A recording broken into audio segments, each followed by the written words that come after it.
Welcome back to the channel, guys. Been a busy week with the Street Rod Nationals, but I have managed to get a little bit something done to the C10, so I'll take you inside here and show you what I've got.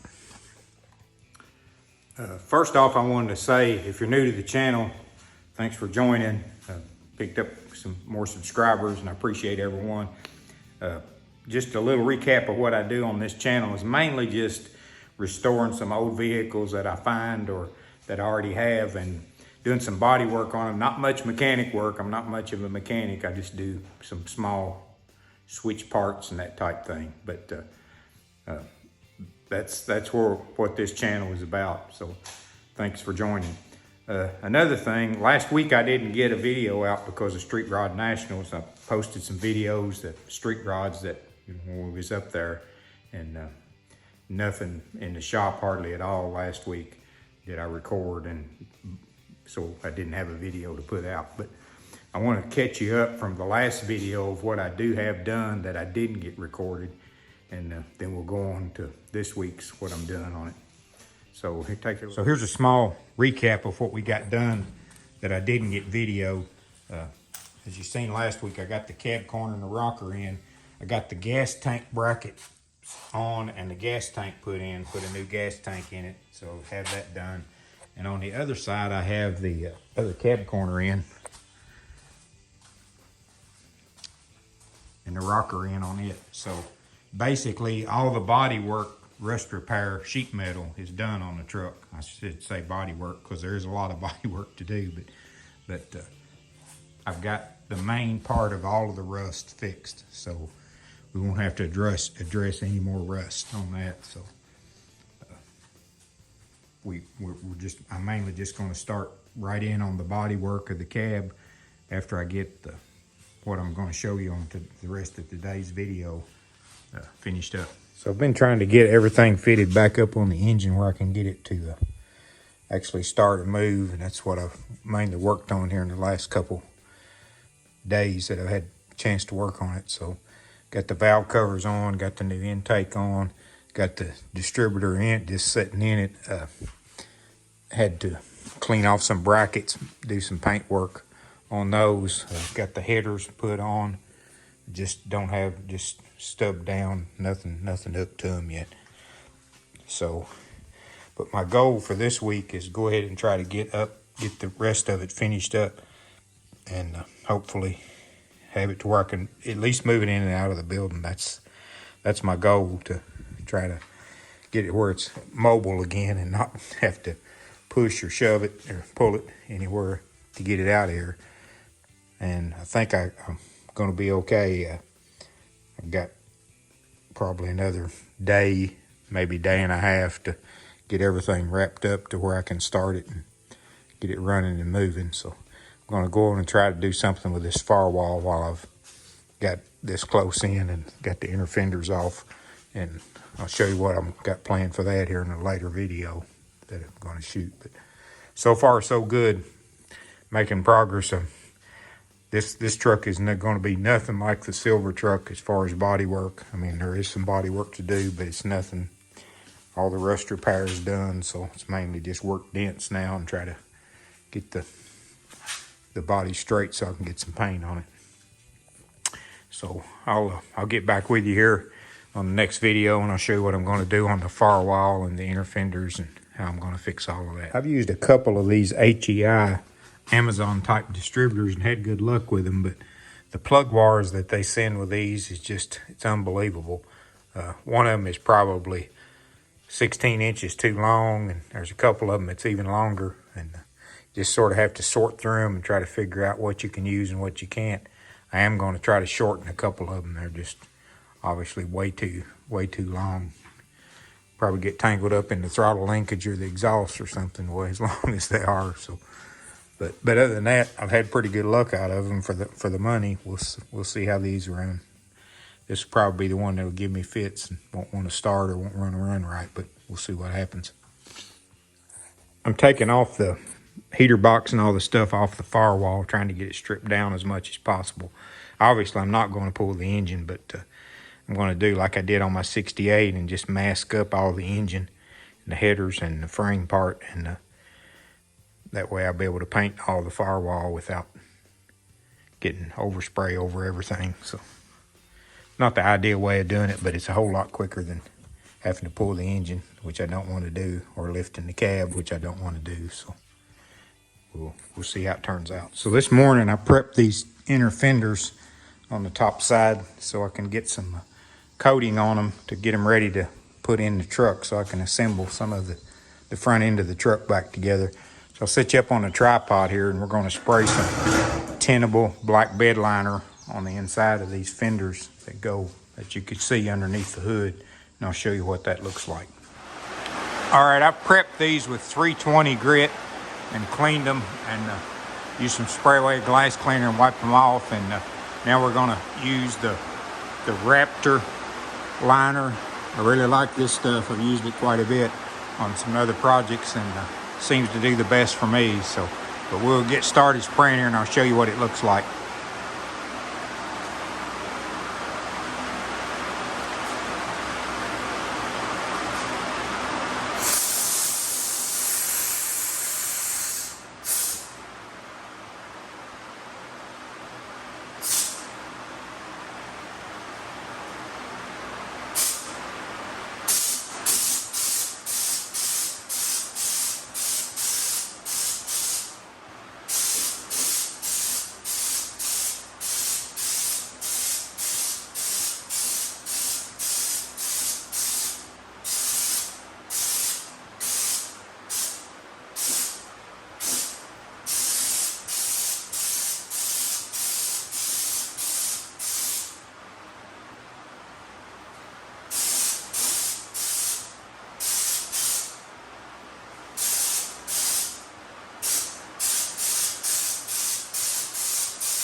All right, that's one pretty heavy coat, and I think I'm going to stop there.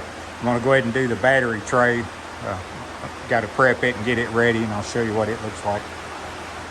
All right, so I got it prepped. I just screwed some bolts in the threads to where the 3 bolts are in it, just so I won't get the threads full of bed liner.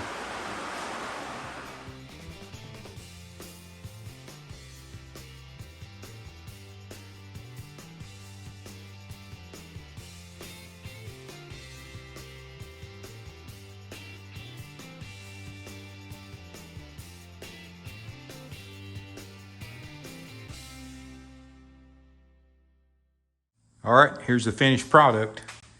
This stuff is, for me, it's really amazing. I really like it, the texture of it, and it's, it's not real rough, and just gives it a finished look on the inside fender. I've tried to paint them before, but these aftermarket inner wheel wells have so many creases and wrinkles in them, and this sort of flattens them out and hides a lot of it where you don't see it.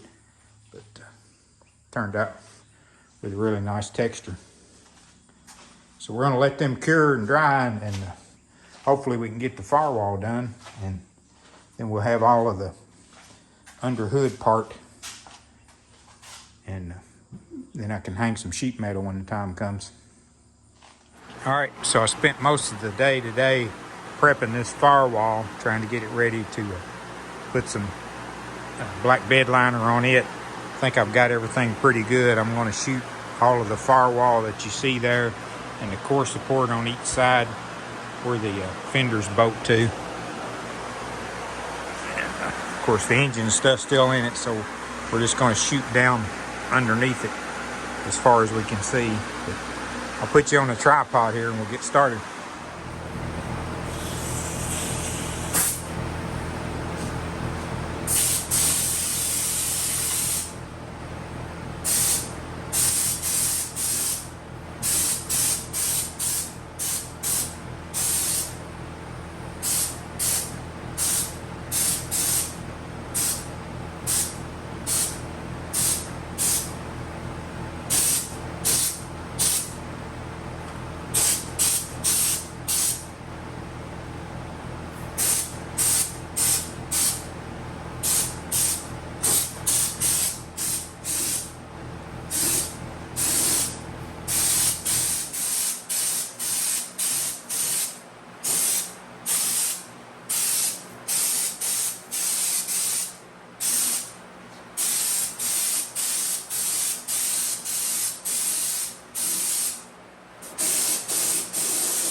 All right, I'm gonna let that dry and I'll show you the results. There's the progress so far. Starting to put the stuff back on the firewall. So I disassembled the heater box and AC box and off the firewall and cleaned it up and painted it. So I'm waiting for it to cure out good. I put it out here in the sun, and then I'm gonna reassemble everything, put the evaporator back in and all the pieces of hardware to it to seal it up and get it mounted back on the firewall so I can get the passenger's inner fender put back in. All right, I got the heating and air box back in and on the firewall, mounted back, sealed up. Put the inner fender in and the new battery box this side. Tidied up some more of the wiring there across the top. Still got some more to do on this side. Still haven't got everything hooked up. And got the inner fender in on this side and bolted up. So still a little ways away from getting it back running again. Still got to bolt the carburetor on, fuel filter, do some other things there, and fix the linkage on the accelerator and the kick down for the well, it's actually the TV cable on the overdrive transmission. So that'll probably be on the next video. We'll try to get everything or all of that part wrapped up. Try to get it, the rest of it tidied up under the hood, and then, like I say, I'm going to seam out the fenders in the hood and then hang all that back on, and that way I can just concentrate on the outside of it. But pretty good progress. I didn't get a full week's work on it, so with the street rods going on, so we'll just keep hammering at it. It won't take maybe a few more weeks. I'll be ready to get started on the cab and get some body work done on the inside of it and out, and get it ready to paint. As of right now, I'm going to go black. I am going to two-tone it. I'm not sure on the other color yet. I'm still looking at some colors, but that's why I've done all of this black under the hood. And good thing about black, it doesn't really matter what you paint the outside, and it'll still look all right.